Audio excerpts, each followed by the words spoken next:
Whose idea was it for you to work as Wrath? It was mine and a combination of Bischoff's also. I came up with the name.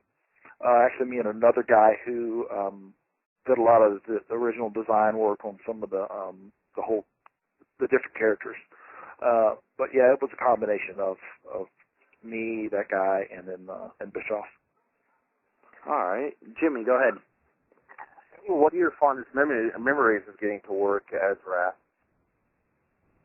Oh man, probably the undefeated streak. I mean, that went on for 6-7 months, and it was on such a roll, and I was just steamrolling everybody, and it was getting over. And then I came up with the meltdown, which that was my own move that I developed and put my own spin on it. It was mine. A lot of people have copied it, since, but it was just on such a roll. I mean, it was everywhere I was going, it was popping, And you can tell when you got 18, 20,000 people when you hook in the meltdown, you hook it in, and before you even start to do the move, they're already standing up. I mean, it was over. If you go back to YouTube and you watch the meltdown, and you can see that the people are standing already. They know it's coming.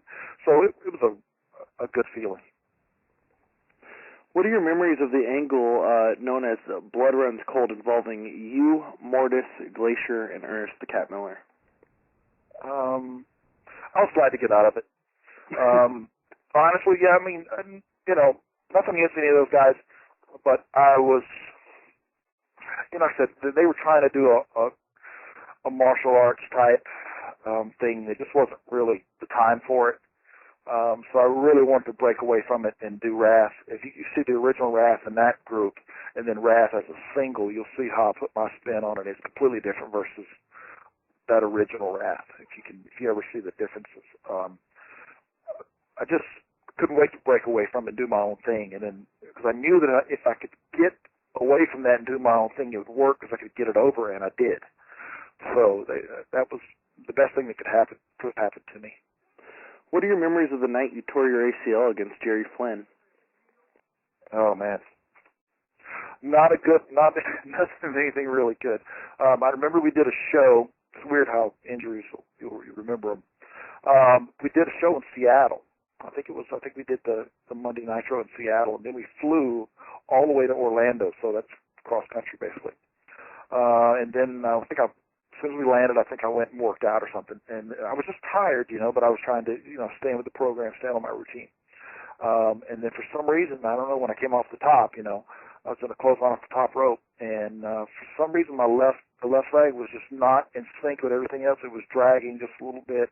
And I'd done that move hundreds of times.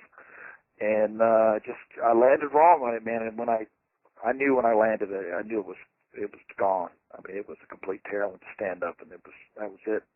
And I remember Chris Benoit and Bill Goldberg carried me back from the ring because I couldn't even walk. Win a match between Wrath and Adam Bomb. Oh, Wrath would kill him.